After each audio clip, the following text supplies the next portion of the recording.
Hi, this is Jaya. Now we shall see the summary of Hewers of Coal by Corrie. Corrie is a Scottish poet and a playwright, and this Hewers of Coal, written by him, shows how human nature reacts when they are put in certain circumstances. Either we will be the best or the worst, and we will see what he is trying to say in this play. This is a one act play, and the whole play is taking place in a coal mine in Glendale, and this coal mine belongs to Imperial Coal Company.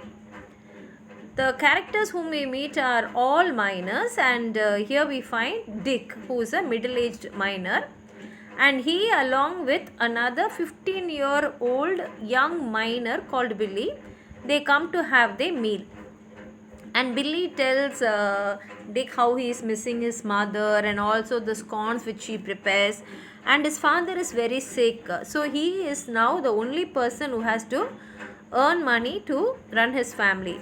And he is talking about his sister who is interested in concentrating on her beauty because she wants to get married early and settle down in life. And Billy also says that he is worried whether he will lose his job in this mine, and in case if he loses the job, that will definitely affect his family because now he is the only person who is earning in his family. And then Billy goes to feed his horse Danny. At that time, Peter, who is a person who repairs and cleans the mess, he enters the mine, and he comes there to have his meal. And as soon as he comes there, he is talking to Dick, and he says that Billy is causing a lot of mess in the mine, and he complains that he placed off a machinery on a repaired hutch. Hutch is a wooden box with 4 wheels, and they will use it to transport coal from the mine. And he says that he has informed that mistake what Billy has done to Bob. Bob is a gaffer, that is a man who is in charge of the mine.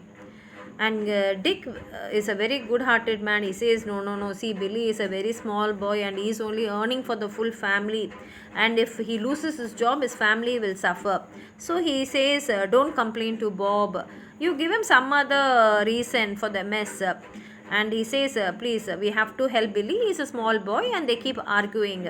At that time, Billy comes back, and Pete asks him to go and meet Bob, that is the person who is in charge. At that time, Bob himself enters that place, and he asks Peter to go and repair a loose rope in the haulage, and Peter immediately goes. Then Bob tells Dick to inform Billy to come and speak with him. And Dick argues in his favor. He says, no, see, Billy is a small boy, we only have to teach him, and he will learn faster. At that time, Joe, another miner, he comes there, and he tells that he has eaten his meal earlier since he was very hungry, and he keeps on coughing and he looks very sick.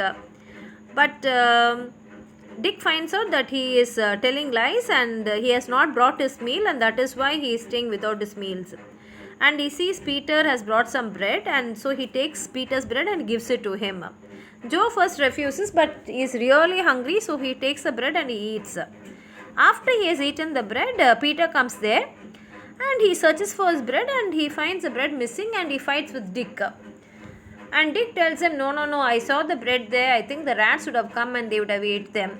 And Peter is very angry. He says, no, I am going to complain. I kept the bread here, and when someone is taking, so I am going to go and complain to Bob. And they keep fighting.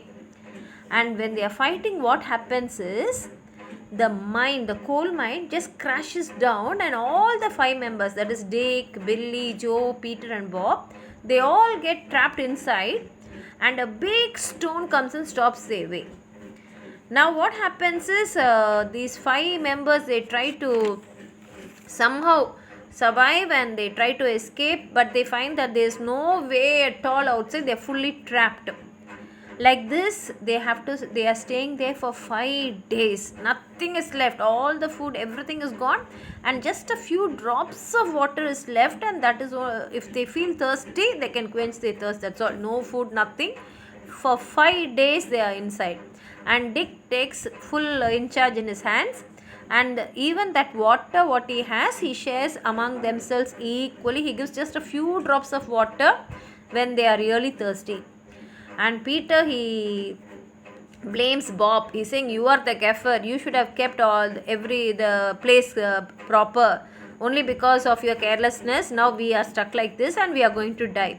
But Dick controls them. He says, no, no, no, don't be angry, don't fight, save your energy also, don't fight and all that.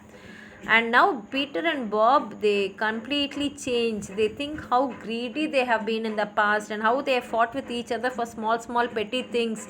And now their life itself is going to end in a trapped mind. And at that time they realize what life is and the value of their life. And they completely change themselves. And Bob says, if only I survive, if I am saved, I'll become a changed man. I will not be like how I was. And they understand what is humanity. Then they decide, okay, 5 days have passed, we don't think we are going to meet our family, we are going to die like this. So they all decide to write letters to their family members, and they write, and Dick tells them to sing songs so that they'll be in good spirits. And when they're singing songs, they suddenly hear a tapping sound, and Dick immediately goes and he taps in the same way, and he tells them sing loudly, and all of them sing loudly. And after some time they hear the same song being repeated, because the rescue team has come and they've heard their song, and they are singing to them, telling it as a signal that they have heard these miners. And all the 5 men are very happy. And this story says the value of humanity and how we should not fight with each other for petty things, because life is something gifted to us by God, and each and every moment must be cherished, and we should help others rather than harass others. It's a beautiful play written by Joe Corrie. I hope you've enjoyed this. Like the video, share it with your friends, and if you've not subscribed my channel, please subscribe. Thank you.